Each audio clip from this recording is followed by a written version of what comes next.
vimos la estructura fundamental para la estructura de los ácidos nucleicos. Luego vimos la conformación y la estructura a partir de estos nucleótidos, tanto del ADN como del ARN. También repasamos acerca del ADN y sus características, su función, su estructura, y compilamos la información con el genoma.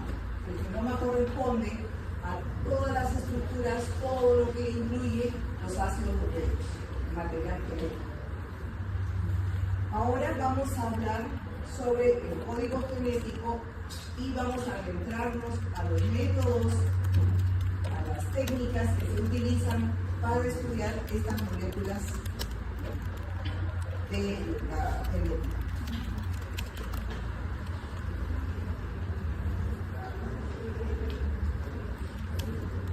El código genético son las reglas, los parámetros que se tienen para determinar la secuencia de toda la estructura del ADN y del ARN.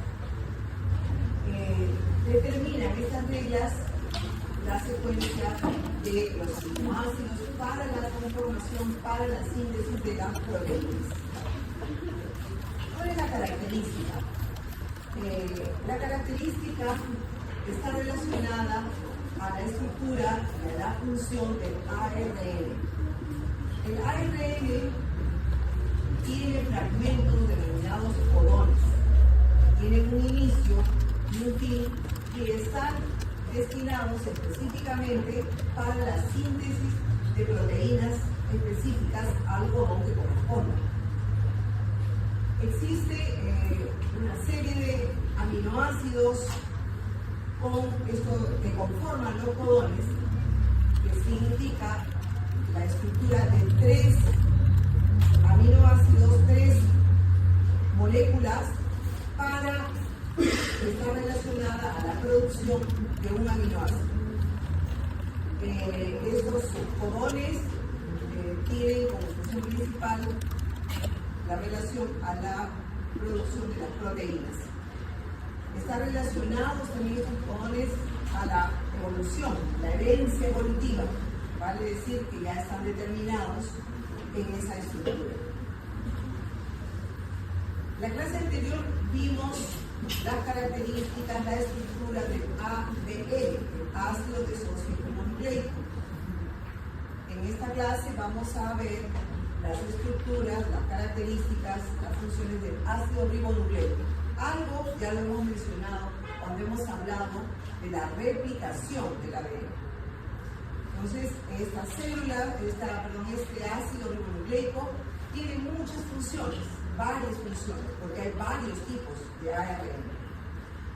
Pero principalmente está relacionado o está encargado de la transmisión de la información genética. Vimos que recibe, a partir del ADN, recibe la información genética dentro de lo que es la mitosis o la división celular, y también regula la expresión. Mencionamos en la clase anterior que los genes están presentes de manera completa en cada una de las células y que dependiendo del tejido o el órgano en el que se encuentra, los genes se expresan o se inhiben, dependiendo de su función y su estructura. Entonces, el ARN está encargado, pues, de esta regulación de la expresión génica. Además, después de haber recibido la información del ADN, va a configurar esa información en la estructura de la síntesis de las proteínas. Existen 3 tipos de ARN.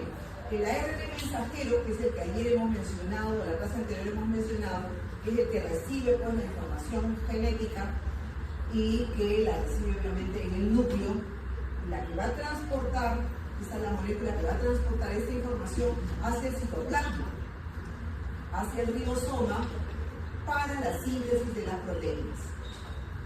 También existe otra molécula de ARN que es denominada de transferencia, es que va a llevar los aminoácidos correspondientes como parte de la síntesis y ensamblar las proteínas. Estas son los tres tipos de ARN, como hemos mencionado. El mensajero es el que lleva la información a partir del DNA.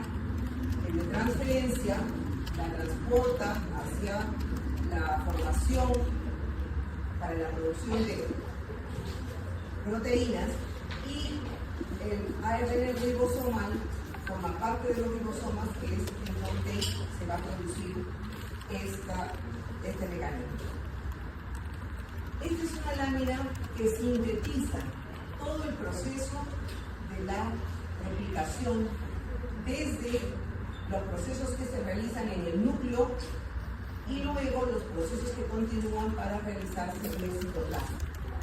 Ayer hemos mencionado una serie de enzimas, una serie de moléculas que intervienen en la separación de las cepas del ADN, la conformación de las cadenas correspondientes que se van generando en esta fase de transcripción y que van siendo trasladadas al RN mensajero, ARN mensajero, en una molécula denominada PRE.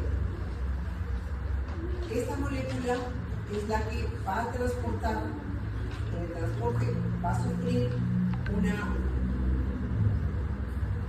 un proceso para la transformación en ARN mensajero, y va a trasladar la información desde el núcleo hacia el citoplasma, llegando al ribosoma, en donde va a construir, reconstruir, recomponer la información recibida, captando los aminoácidos que son trasladados por el ARN de transferencia, y se van estructurando los codones correspondientes a estos segmentos, que van a ser materia prima, base fundamental de la estructura, y van a producirse a partir de estos codones las proteínas específicas. Entonces, este es como un resumen de lo que es la replicación del ADN. Ubicándonos en la molécula, en la estructura, la hebra del ARN, pasen adelante, en la ARN, vemos pues que las bases son una secuencia, ¿no?, de estas moléculas, y cada 3 moléculas se conforma lo que se denomina el codón, en parte de la estructura del ARN. Estos codones, a su vez, ya hemos visto en la lámina anterior, van a dar origen a los aminoácidos para posteriormente, pues, ser parte de la síntesis de las proteínas. Entonces, estas bases nitrogenadas, que ya las hemos visto, son las que conforman los codones. Existen en las combinaciones 64 posibles codones. Se intercambian, se interrelacionan cada 3 de diferentes modos. Lo que menciona que se puede hacer hasta 4 elevado a las 3 combinaciones, posibles combinaciones. Y estos codones van a codificar los aminoácidos, que son, dijimos, el elemento base para la formación de las proteínas. Ahora, también está configurado en este ARN los codones que inician y los codones que terminan esta función, esta construcción de la proteína. Los codones que terminan el proceso son estos 3: UAA, UAG o UGA. A diferencia del codón que tiene doble función, genera un aminoácido, pero da la pauta del inicio, y es el único que da el inicio, es el codón conformado por AUG, adenina, uracilo, guanidina. Muy bien. Entonces, para sintetizar, para resumir, tenemos aquí la replicación del ADN la primera fase, que es la transcripción hacia el ARN, y luego esta información en el proceso de traducción tiene una serie de, obviamente, modificaciones y fenómenos, van a producir al final la proteína. El ADN, la transcripción, y el ARN, la traducción. Vamos a preguntar, estamos hablando bastante de replicación. Muy bien. Sin embargo, hemos dicho que todo está definido, todo está predeterminado, no es nada al azar. Entonces también existe una regulación en todos estos mecanismos. Y esta regulación se encarga pues de controlar en qué momento, dónde, cómo se expresa el gen, cuándo se expresa el gen. Vale decir, vigila cuidadosamente todas las etapas del proceso de replicación. Y obviamente es importante entonces para la división y la multiplicación celular. Actúa a diferentes niveles, mantiene un equilibrio, no debe haber ni mucho ARN, ni mucho RNA, ni mucha enzima, ni mucha replicación. Se mantiene un equilibrio de la materia prima como de los procesos. Volvemos a mencionar, hay una regulación para que los genes se expresen en el momento y en el lugar en donde tengan que expresarse, mientras que otros están inhibidos y no expresan la función a la que están asignados. Y obviamente también esta regulación va a responder a estímulos externos que se puedan presentar señales, bien para la producción o bien para la inhibición o para el cambio que corresponda al estímulo. Y la regulación es en todo momento, o sea, en el momento de la transcripción, luego la parte final de la transcripción, en la traducción y en la parte final también de la traducción.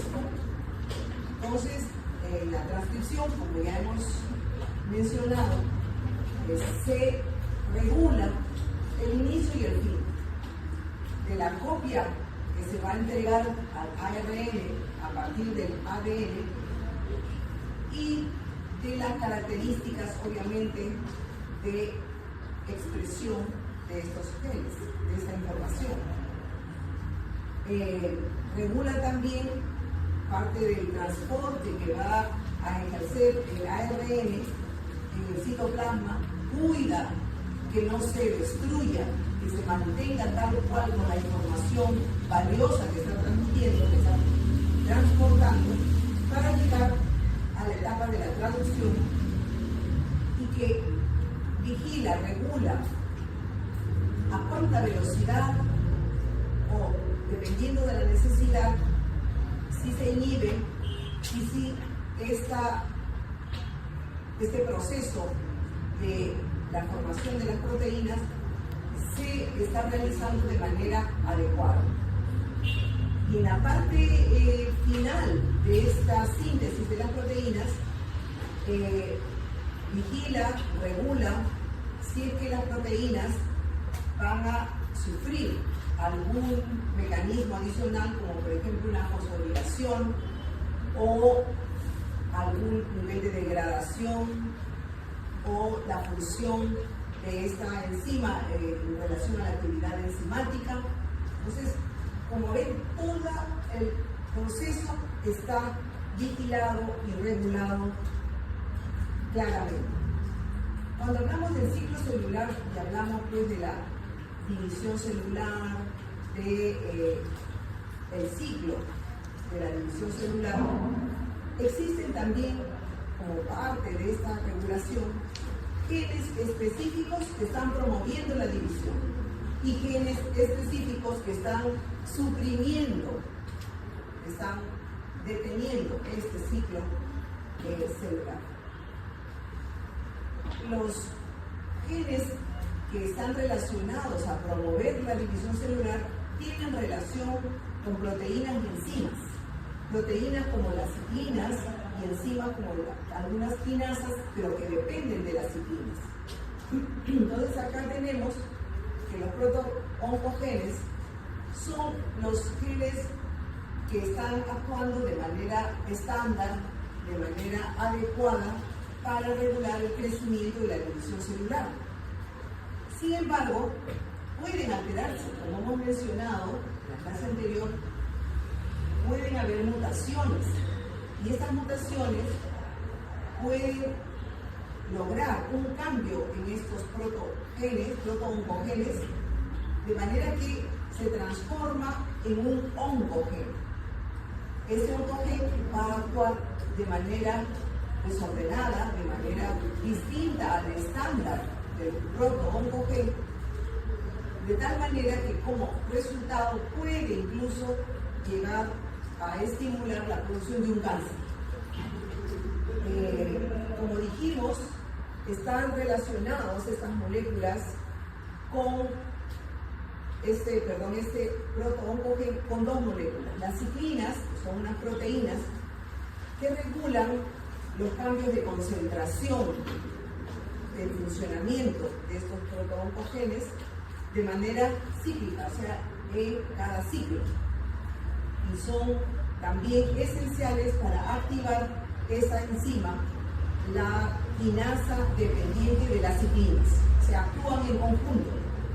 Y estas enzimas son las que fosforilan las proteínas específicas dentro de la progresión del ciclo celular. Nuevamente, como un resumen, los proto-oncogenes están implicados en la transducción a través de una señal específica, que hemos ya visto también eso, las señales que son las que estimulan diferentes funciones, corresponden a una serie de factores de crecimiento. También estos proto-oncogenes codifican receptores específicos para poder recibir las señales correspondientes. Ya hemos visto incluso este receptor de tirosina quinasa. También codifican los receptores, diríamos, que inhiben, que no tienen actividad para la tirosina quinasa. Codifican proteínas que tienen relación con las señales mitogénicas, vale decir, dentro del proceso de la mitosis.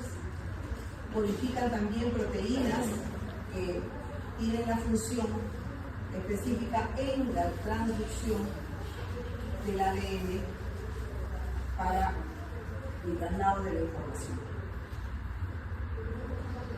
Como vimos en la lámina, también hay genes supresores, o sea, unos que activan, ¿no?, la división celular, el funcionamiento, y otros que suprimen. Vale decir que son los que indican que se detenga el ciclo celular, que están relacionados a las estructuras puntuales. Con esta inhibición muchas veces se genera mecanismos de reparación. Mencionamos que sí, cuando hay algunas alteraciones, mutaciones, también, ¿no?, genes que vigilan reparar estos daños, que algunas veces se logran y otros no se logran. Y dependiendo de las alteraciones, que son pequeñas, pueden no expresarse, pueden no manifestarse, o en su efecto pueden manifestarse dependiendo del tipo de alteración. Entonces, tenemos aquí esta proteína, que es una proteína importante, que inhibe el ciclo celular. Es la proteína P53. Bloquea determinados niveles y está pues relacionado a la inhibición del ciclo celular.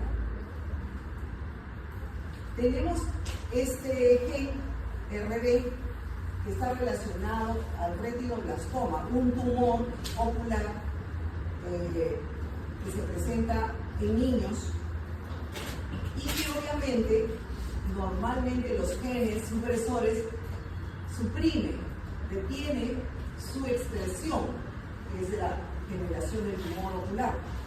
Sin embargo, si estos genes supresores no funcionan, Entonces, este gen del retinoblastoma puede manifestarse en el niño con el tumor ocular cuando esté en los primeros años de vida. Igualmente, el gen NF1, que está relacionado a la neurofibromatosis, es un gen que también no está expresado, está inhibido, está suprimido, pero dependiendo de las circunstancias puede expresarse. El gen VHL está relacionado al síndrome von Hippel-Lindau, que también está dentro de los genes supresores que estamos mencionando. El gen APC, relacionado a la linfosis adenomatosa familiar, también corresponde al grupo de estos genes supresores. Entonces, como mencionamos, el ciclo celular sí tiene factores de regulación, pero no son tampoco, no se producen en la estructura al azar. Están también determinados los puntos de control. Y este es un ejemplo para el RB que acabamos de mencionar y el gen P53. Entonces, si recordamos el ciclo celular, comienza del G0 al G1 y la primera fase, el GRB, está en esta estructura, en este segmento, y antes de duplicarse el DNA están los genes ahí presentes y va a depender de lo que hemos mencionado de la regulación para que se exprese bien el gen P53. ¿A qué está relacionado el gen P53? A la estimulación, la promoción celular. Y el gen RB, ¿a qué está relacionado? ¿Forma parte de qué grupo de genes? El P53 estimula el ciclo celular y el RB inhibe, suprime el ciclo celular. Entonces, antagónicamente, ¿no?, puede encontrarse en la misma porción, en el mismo segmento. Sin embargo, la expresión de ellos va a depender, pues, de la regulación que ocurra. Aquí ocurre un chequeo, por decir, para el tamaño de la célula y la integridad del ADN, antes de llegar a la fase S, que es en donde se realiza la replicación del ADN. Luego, continuando con el ciclo, tenemos aquí el otro punto de control que monitorea ya la síntesis del ADN, el proceso de replicación que se ha realizado, y también monitorea los posibles daños que hubiera en esa síntesis. Y por último, en este paso, después de la fase M, también existe otro punto de control que habla del ensamblaje de la formación de las cadenas, verificando pues la conformación, la estructura adecuada. Entonces, dentro del ciclo celular tenemos varios puntos de control y van a depender de estos controles, de estos chequeos, la expresión de los genes para que el ciclo celular se estimule o se inhiba. Esta regulación es específica, porque hay proteínas específicas que van regulando, uno, las secuencias del ADN, los genes que estimulan la producción, los genes que controlan la transcripción del ADN, también regulan si el ADN es modificado por alguna reacción química. Por ejemplo, en algunos casos puede metilarse, ¿no?, en este paso de la transcripción, y por lo tanto se altera pues la expresión del gen. Sin embargo, mantiene la secuencia de las bases nitrogenadas, pero la función es alterada por esa reacción química que puede producirse. esta modificación química está siendo regulada.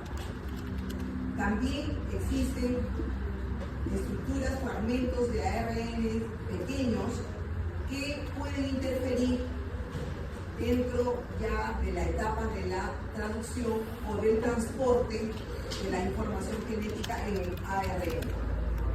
Entonces, todo es de manera específica dirigida a los puntos importantes de la regulación. Aquí vemos las tres tipos de células y ya lo hemos mencionado, que cada una se expresa de manera distinta, ¿no? Vemos acá como semáforos cuando le da luz verde para que se exprese, le da luz roja para que no se exprese dependiendo del tejido. Todos son el mismo gen, pero se expresan en algunos tejidos o se inhiben en otros.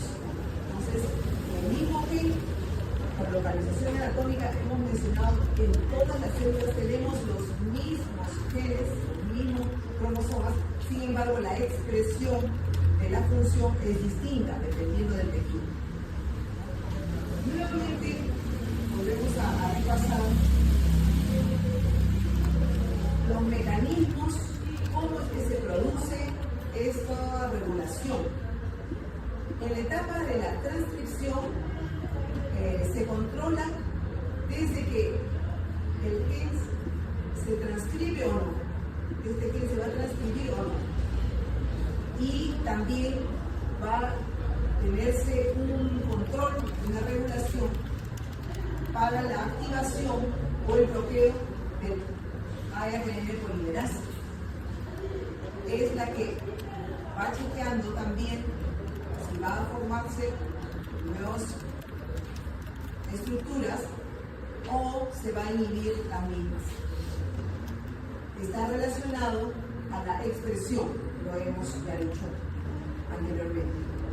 En la siguiente etapa, luego, cuando termina la transcripción, se regula pues la fase en que el ARN va a transportar desde el citoplasma hacia los ribosomas esta información y va a cuidar, controlar de que se mantenga la estabilidad de la cadena que está transportando de la información genética.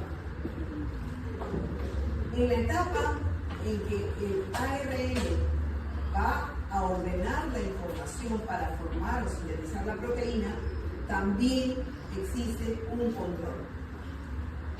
Luego de terminada la síntesis de la proteína, pueden producirse algunas modificaciones, sobre todo químicas, vale decir por ahí una fosforilación, una glicosilación, que van a afectar, ¿no?, la expresión, la función o la destrucción, la degradación de esta proteína.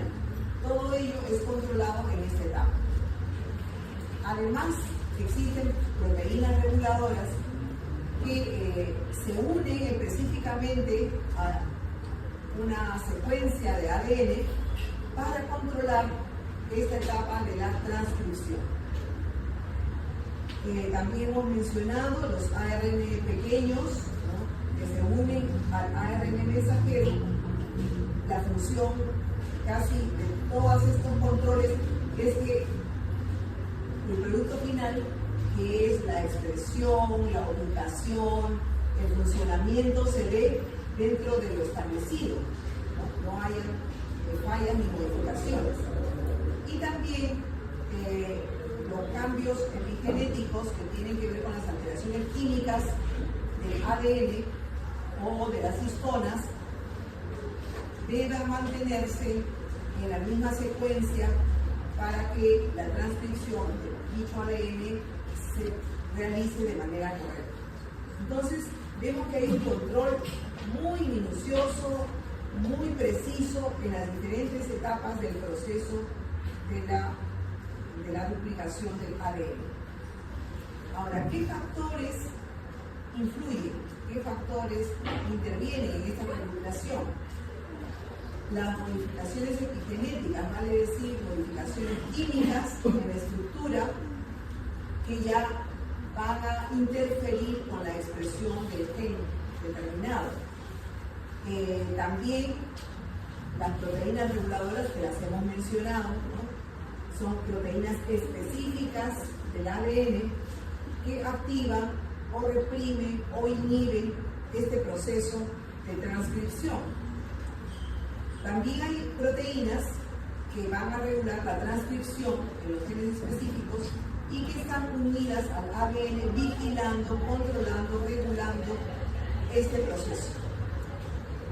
Ahora, señales externas también se producen, señales como la temperatura, cambios en el entorno, que afectan pues, la expresión de estos genes. ¿Por qué es importante esta regulación? Creo que es obvio, ¿no? Tenemos que respaldar, resguardar un resultado adecuado, un resultado perfecto en la duplicidad de la información, en el funcionamiento de todas nuestras células, de nuestro organismo. Entonces, es importante porque este control permite que el desarrollo celular se realice de manera adecuada. Luego, también es importante porque va a facilitar realizar los cambios que correspondan a determinados estímulos ambientales, sean pues agresiones químicas, como hemos mencionado, ¿no? Que en algunas ocupaciones el hecho de estar en contacto con sustancias tóxicas, radiaciones o químicos, etcétera, pues pueden producir daños y lesiones en el ADN, pero esta regulación permite controlar la agresión externa o permite reparar los daños que pudiese haber.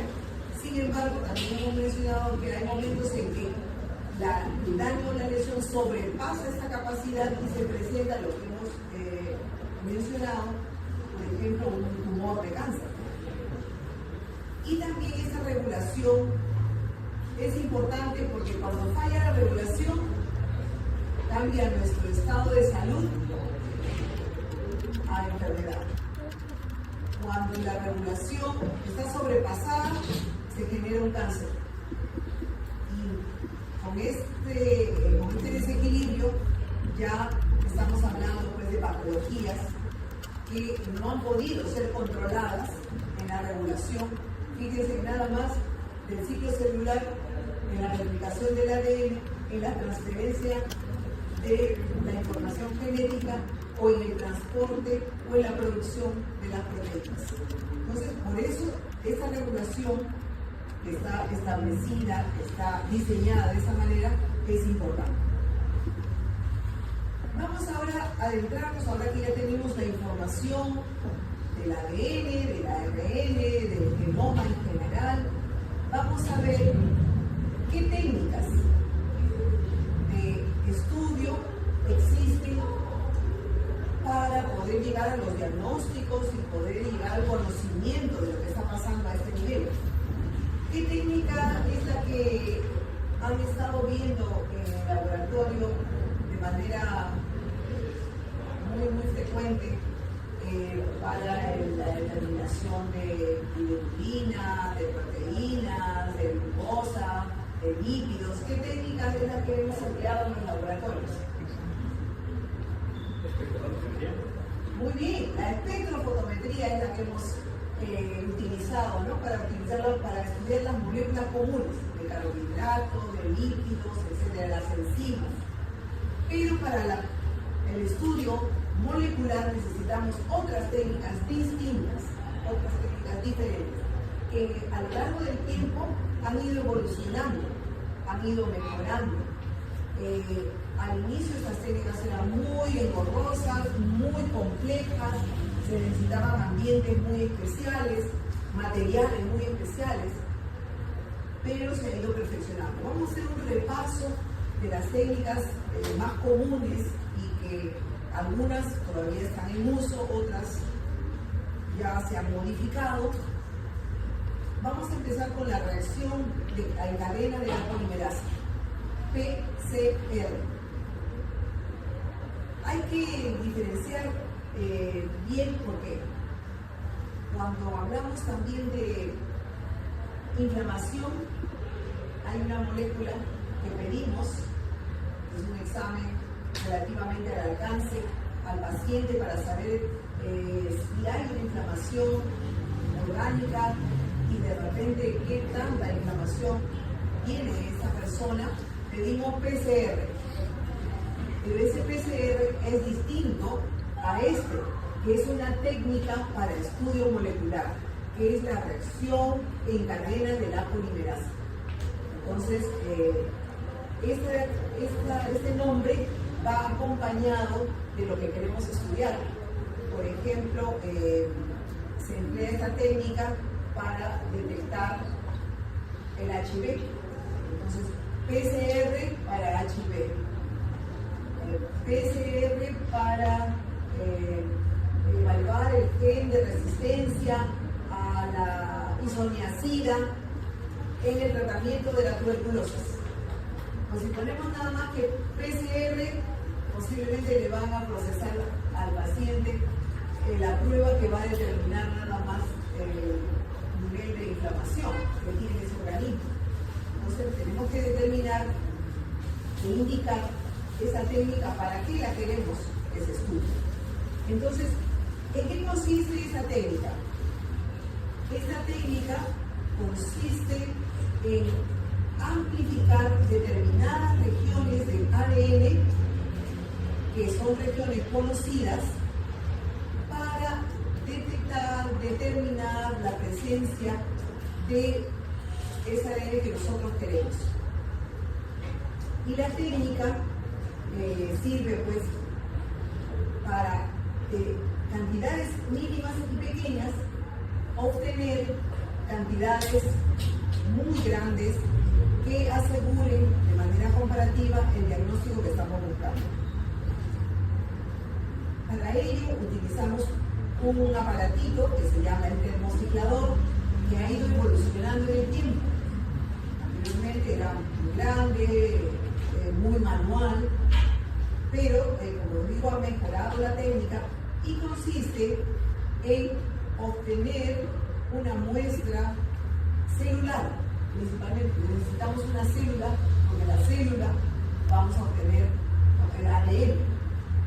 Generalmente para estas pruebas, ustedes han visto en las noticias de repente, ¿no? Dice para determinar la paternidad, que toman una muestra, ¿no?, de la cavidad de la mucosa oral. ¿Por qué? Porque las células de la mucosa oral se descaman fácilmente. Entonces lo que nosotros tenemos que obtener son células para poder obtener a partir del núcleo de esa célula el ADN. Entonces son micromateriales los que se utilizan.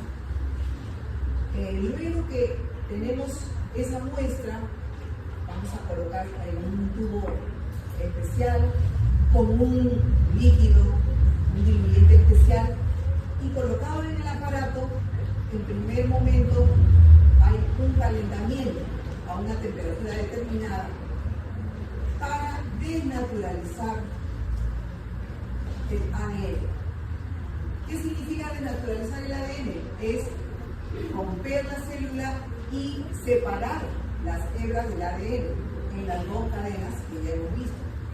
Luego, el proceso automáticamente va a enfriar, ¿no?, esa muestra que hemos obtenido para unir lo que se llaman cebadores, que son fragmentos de ácido o de DNA conocidos que se van a adicionar para que se unan a las hebras separadas como parte, ¿no?, de esa cadena.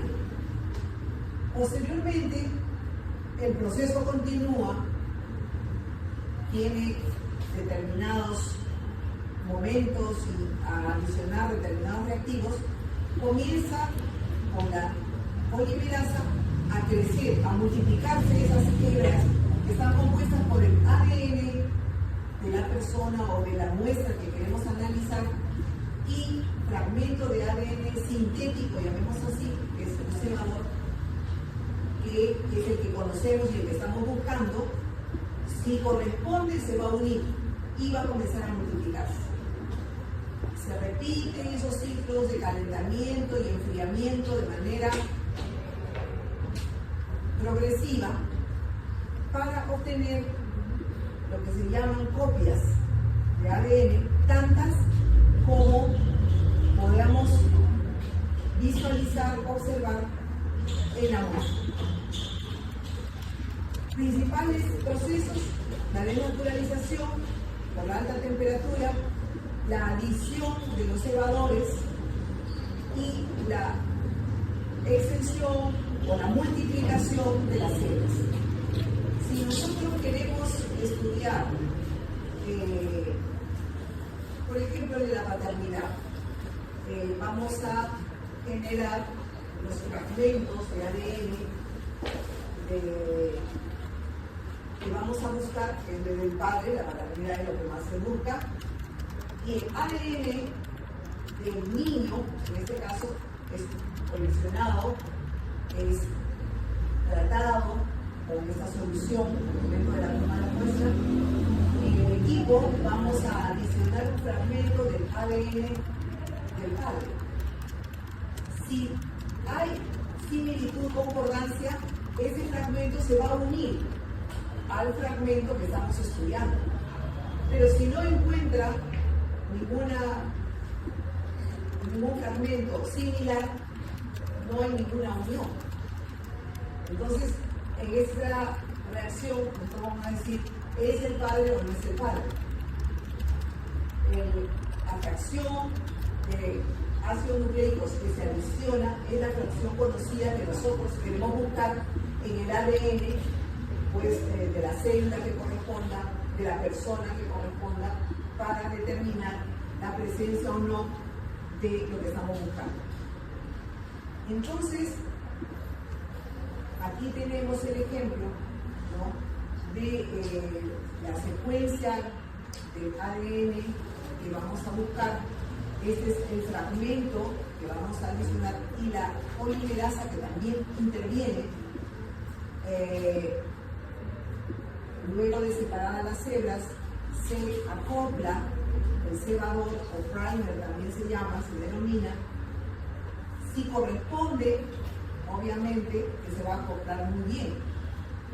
Luego, por los ciclos, va a empezar a multiplicarse las hebras del ADN hasta generar tantas copias que podamos nosotros identificarlas y alcanzarlas como cantidad suficiente y correspondencia a lo que estamos buscando.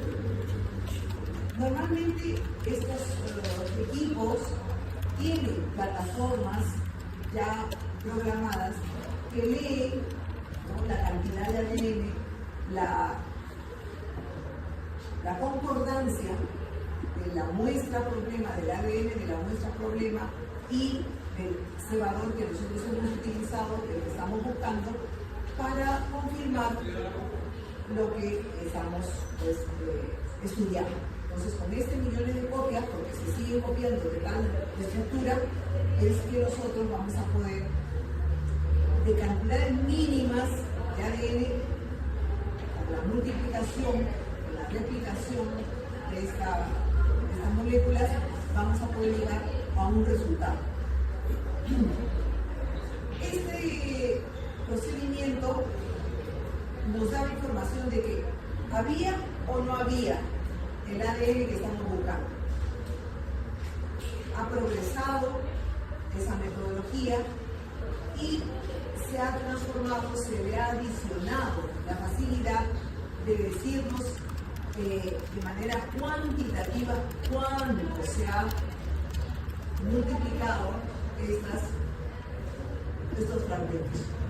Entonces, se ha utilizado una marcación de fluorescencia a las moléculas, de manera que es el mismo proceso, pero con la adición de moléculas de fluorescencia para que sean visualizadas y leídas, ¿no?, en estas plataformas a la que están adicionados los procesos.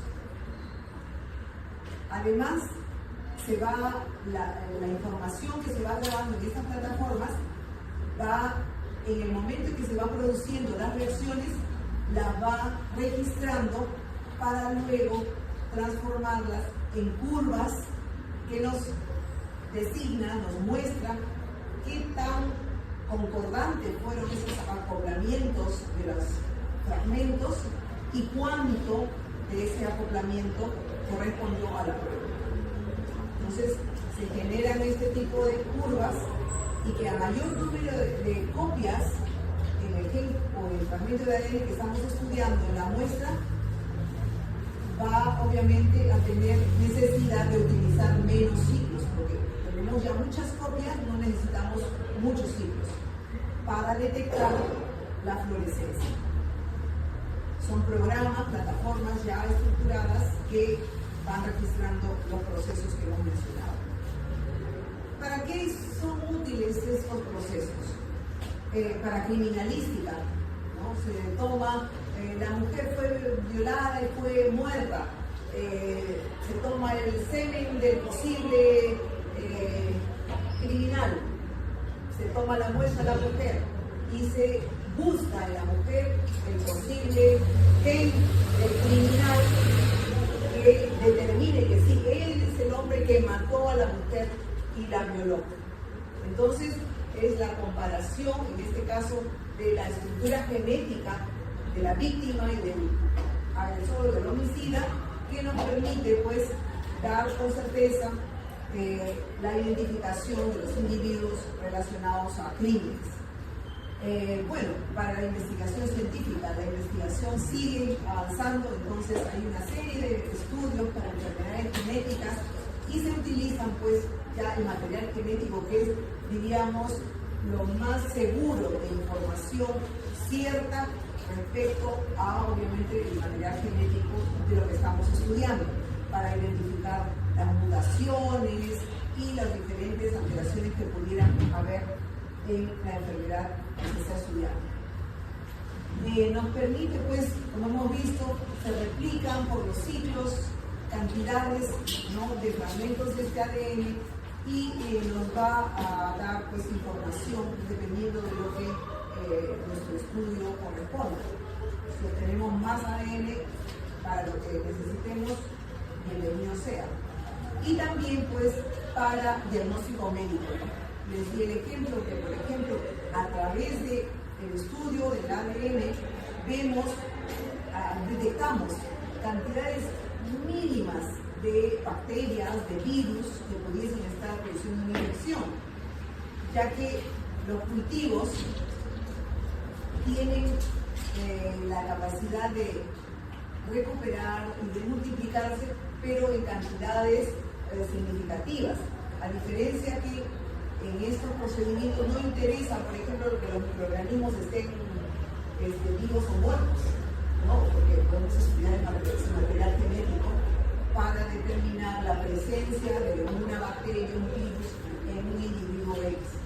Se estudia mucho, por ejemplo, en el COVID, todas las pruebas moleculares, ¿no? O sea, para el diagnóstico tienen que hacer el hisopado para estudiar con la prueba molecular. No eran las pruebas serológicas, no. ¿Por qué? Porque ahí estábamos tratando de buscar el material genético del virus.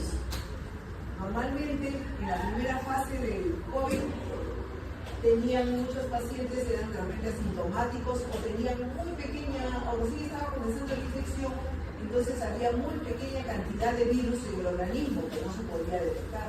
Pero con la prueba genética, con la prueba molecular, sí, se detectaban pequeñísimas cantidades de material genético del virus. Para el HIV, para el TB, para una serie de enfermedades infecciosas ha avanzado mucho estas técnicas moleculares para, sobre todo, identificar su presencia o, en todo caso, estudiar sus mecanismos de resistencia para los tratamientos diversos que pudiesen recibir.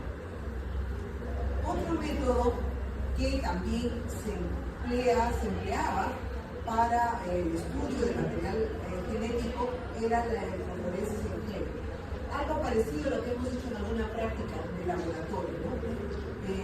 También separan los segmentos, los fragmentos de ADN según el tamaño y sirve pues, para el diagnóstico genético, ver mutaciones, amplificar el ADN.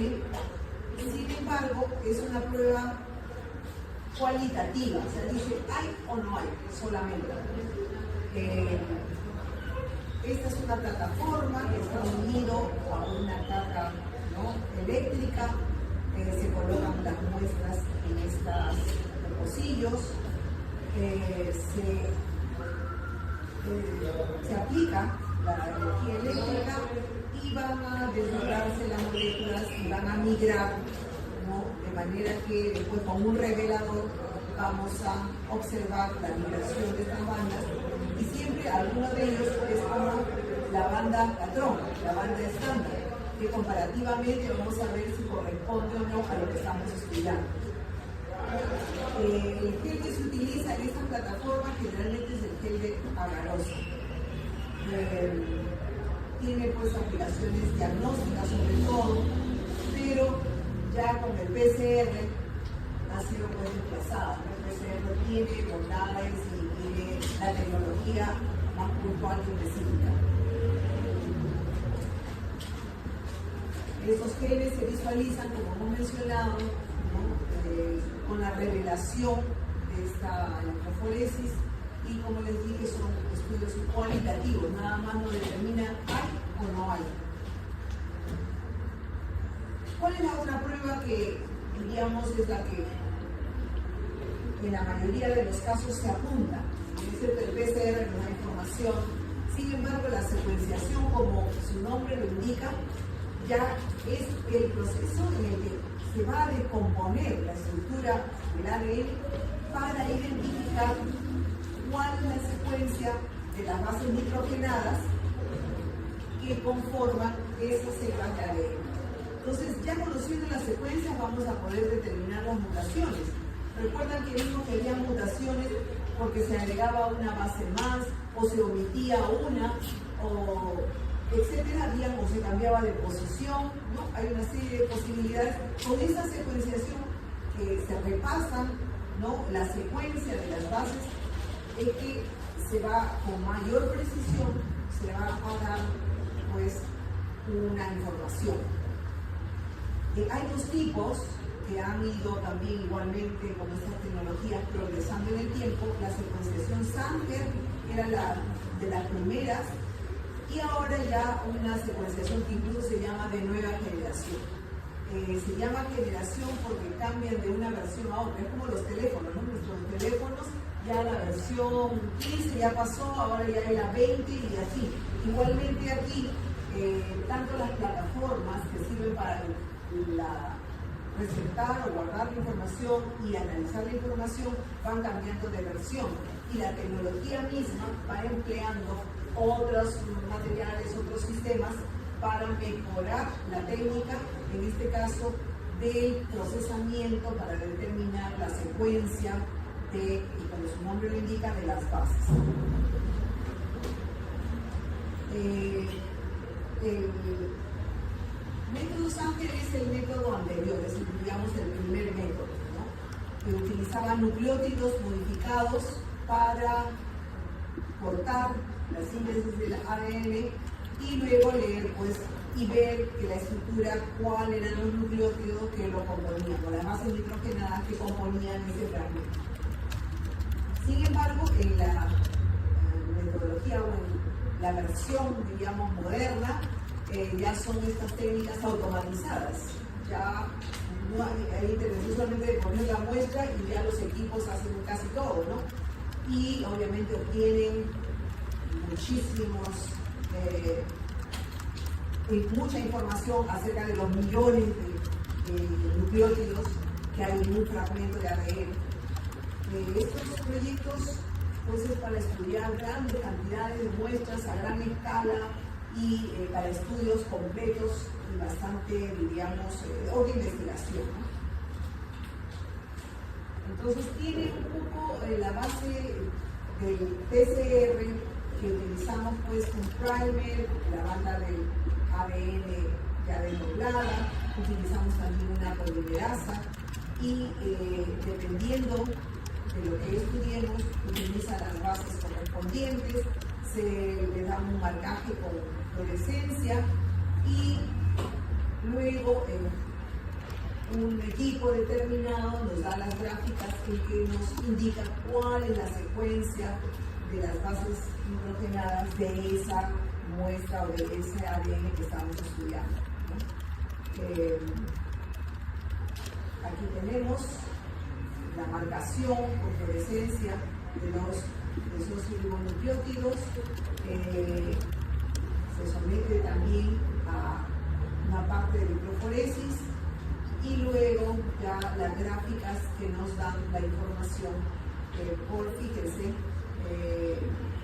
barras fotónicas y que por rayo láser detectan pues y grafican la secuencia que estamos buscando. Hay varias generaciones de esta, a pesar de ser moderna. Miren, aquí estamos viendo, sirve para estudiar ADN o ARN. Y luego la información se compara con la que denominan bibliotecas, o sea, como hay un registro general, de manera comparativa, se obtiene la conclusión. Igualmente, una vez que se ha realizado esta identificación de los nucleótidos, se pueden multiplicar, ¿no?, para conseguir muchas copias. Las máquinas, como les menciono, en plataformas determinadas, específicas, analizan los datos y dan la información. Estos son los procedimientos en el laboratorio, que todas parten con la extracción del ADN de la muestra que nosotros acabamos de estudiar para lo que acabamos de estudiar. En el laboratorio son estos procedimientos que tienen mucha relación con la replicación que hemos visto, ¿no?, del ADN, con esas fases. Se han empleado, obviamente primero se ha conocido cuáles son las fases de la replicación para poder generar, construir estas tecnologías que nos permitan in vitro simular, ¿no?, todas estas fases de la división de las hebras y el traslado de la información para obtener pues información adicional que nos ayude en lo que estamos estudiando, ¿no? Entonces acá nuevamente un resumen y por comparación con registros ya conocidos y el análisis bioinformático se obtiene el resultado. La secuenciación está en estos momentos de moda. Creo que acá en Lima, en el Perú, creo que hay algunos secuenciadores, algunos laboratorios que tienen estos secuenciadores y son pues utilizados para identificar enfermedades genéticas de manera precisa, porque ya se tiene conocido cuál es la secuencia de las bases de la enfermedad, por decir la fibrosis quística. Entonces hay alguien sospechoso, se le extrae el ADN, se le secuencia el ADN y se compara con el patrón estándar que ya está establecido de la fibrosis, que se dirá, sí, este niño lo que tiene es una fibrosis quística u otras enfermedades. Volvemos al tema de que la biología molecular y todos los avances nos orientan a la medicina personalizada, de manera individual, sabiendo la constitución genética de alguien y habiendo posibilidades de tratamientos determinados, ya prediccionar de manera específica un tratamiento para una persona por A o B características. Importantísimo, ahora se estudia mucho los cánceres hereditarios, por ejemplo el cáncer de mama.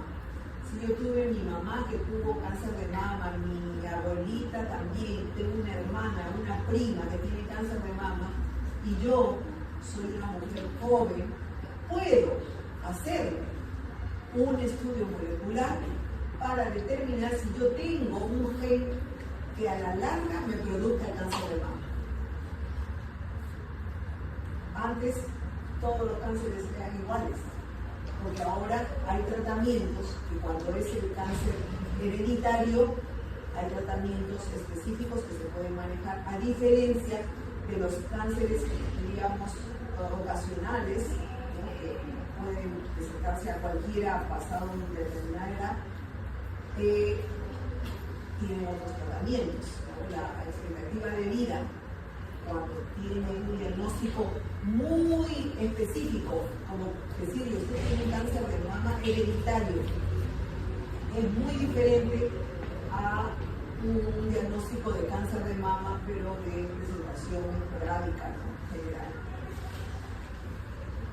Entonces, los cánceres hereditarios echan mano mucho a estas técnicas para precisar el diagnóstico. Actualmente está de moda pues, el estudio del microbioma, ¿no? Relacionado con enfermedades raras, denominadas así en una época, ¿no? O enfermedades no clasificadas, también se denomina, ¿no? Se estudia pues, el ADN de la microbiota, ¿no? Para saber las características y también obviamente los tratamientos preventivos. Teniendo la información, nosotros podemos prevenir, cambiar un estilo de vida, cambiar una alimentación determinada. Si me diagnostican que yo tengo un gen, ¿no? Que esta enfermedad por A o B razones en este momento no está expresada, pero si yo tengo un estilo de vida no saludable, ese gen se va a expresar y me va a dar la enfermedad.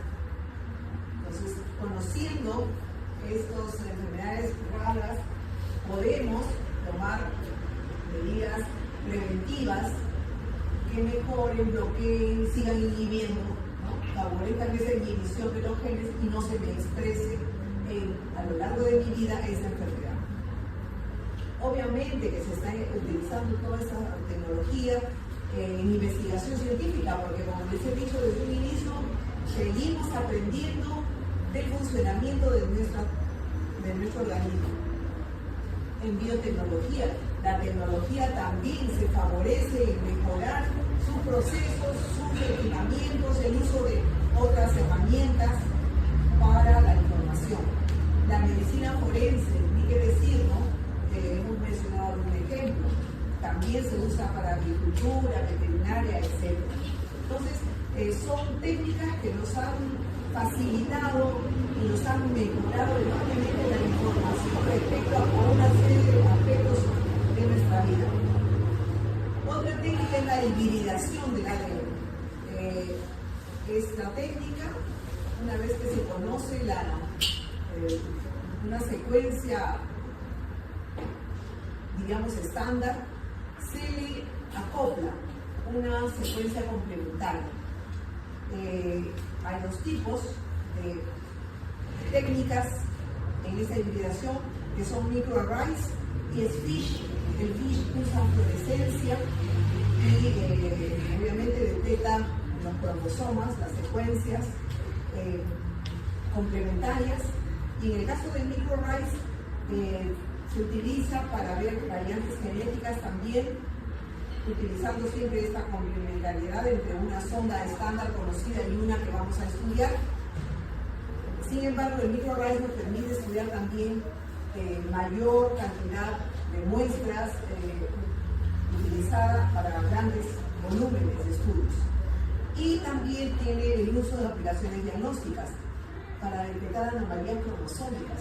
Ahora también se le llama la amniocentesis, se toma el líquido amniótico a la madre, o incluso desde el cordón umbilical le toman sangre al bebé y para estudiar los cromosomas, ¿no? Para estudiar si tiene alguna anomalía, ¿no? O alguna otra mutación y prevenir, ver qué se puede hacer para, dentro de estas anomalías cromosómicas, del diagnóstico prenatal, ¿no? Ya muchas mujeres se hacen la amniocentesis y echan mano de toda esta tecnología y de esta información. O también nos sirve para tipificar tumores. Una cosa es decir, sí, es un tumor de estómago, pero ¿qué tipo de tumor? es epitelial, es secretor, hay una gama. Dependiendo del tipo de tumor, es el tratamiento, porque el tratamiento no será igual a todos. Entonces, identificando el tumor, vamos a poder seleccionar de manera adecuada la terapia para ese tumor. Algunos ya han repasado esta tecnología del CRISPR-Cas9. Ya han repasado, han visto pues, que esta tecnología, este método, nos sirve sobre todo para estas enfermedades que estamos conociendo, nuevas entre comillas, que nos estimula la terapia génica, que es también algo que ya linda con la ética, ¿no? Con una serie de aspectos. Utiliza una enzima, ¿no? Cas9, se corta un ADN con una endonucleasa, se modifica el ADN en una secuencia específica de esta cadena de ácido nucleico. Es una técnica que está bastante entrando con fuerza, sin embargo, tiene también algunos detractores por lo que significa, pues sobre todo ya la manipulación genética in vivo. Existen otras pruebas como esta de Southern Blot, que es una técnica ya un poquito, diríamos que tiene algún tiempo en uso, y se utiliza aquí enzimas, ¿no? Y también se utiliza la electroforesis. Las aplicaciones que se hacían para los primeros tiempos era la detección de genes o mutaciones específicos, y para algunas enfermedades puntuales, porque también todas las enfermedades no tenemos el código genético, digamos así, de todas las enfermedades, ¿no? Porque los diagnósticos sobre todo es para buscar el gen que ya ha estudiado o el gen que está ya definido para tal o cual diagnóstico. En este caso también, por ejemplo, la enfermedad de la distrofia muscular de Duchenne tenía uso con esta tecnología. Hay tres tipos también, además de esa que ya hemos repasado, que estuvieron de moda en una época. Y el Southern Blot estudiaba ADN, el Northern Blot estudiaba RNA o ARN, y el Western Blot estudiaba proteínas en general. Esta técnica de Southern Blot extraía, ¿no?, el ADN por digestión enzimática, que es lo que hemos mencionado. En el caso del estudio de RNA con el Northern Blot era un aislamiento, una extracción nada más del RNA, al igual que el Western Blot, una extracción de la proteína. La separación de las moléculas, igual en las tres técnicas se empleaba la electroforesis. La base que se utilizaba en esta electroforesis era el nylon en el Southern Blot, al igual que en el Northern Blot, pero diferente al estudio de las proteínas, que utilizaban nitrocelulosa principalmente. Las ondas que se utilizaban, o los primers, como les mencioné, del ácido nucleico, era una secuencia, un fragmento que tenía, ¿no?, la secuencia conocida, que debía ser igual a la célula blanca, a la célula que estamos estudiando, para de manera comparativa hacer la identificación. En el caso del Northern Blot, la sonda, aquí sí, además del RNA, podríamos utilizar fragmentos de DNA o un oligo desoxinucleótido. En el caso del Western Blot son anticuerpos primarios, que son los que se utilizaban en la técnica.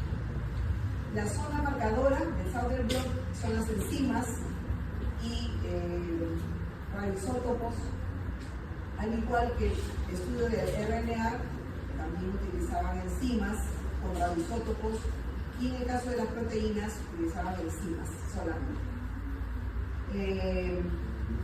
Los métodos ya de detección eran láminas de rayos X o quimoluminiscencia, al igual ambos para DNA o RNA.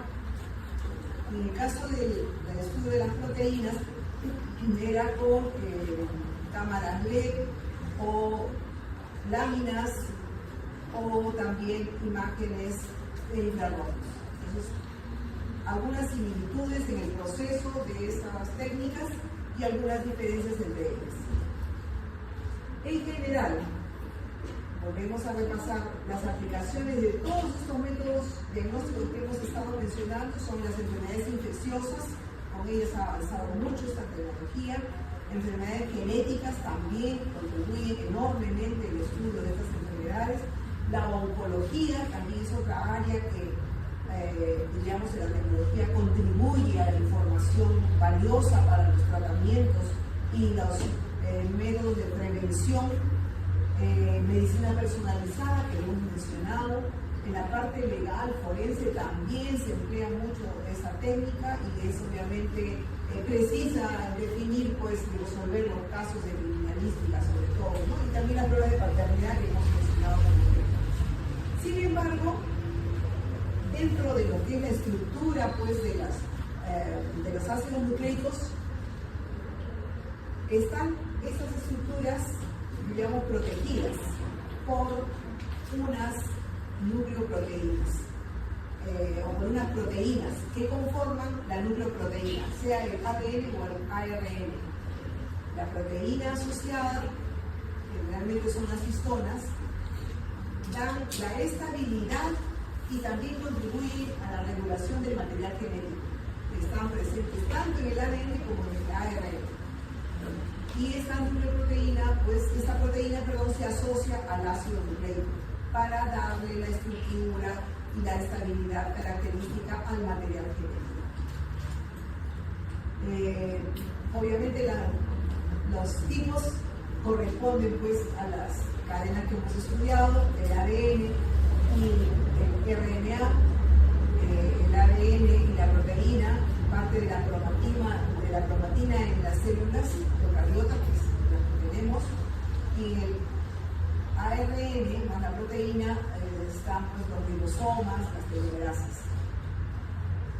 Las funciones principales de estas nucleoproteínas son organizar el material genético en su estructura y en su función, regular la expresión. Ya vemos que todas las moléculas tienen varias funciones, están todas involucradas en regular la expresión de los genes, procesar el ARN, modificarlo si hay necesidad de modificarlo para, obviamente, la síntesis de las proteínas, y traducir, pues, el ARN que corresponda a las proteínas. Algunos ejemplos de estas nucleoproteínas que son importantes son las histonas, forman parte del ADN, los ribosomas, la nucleoproteína RNP, está en el momento de la traducción del ARN a la proteína. Espliciosoma funciona, está presente y controlando, regulando el corte y el empalme del ARN. La telomerasa, presente en el momento de la síntesis de las secuencias teloméricas. Y bueno, los ejemplos de nucleoproteínas virales, obviamente, que también tienen su función en estos virus, protegiendo, pues, el genoma de ellos. Entonces nos quedamos aquí y seguiremos el día lunes, ¿cierto? Bueno, muchas gracias.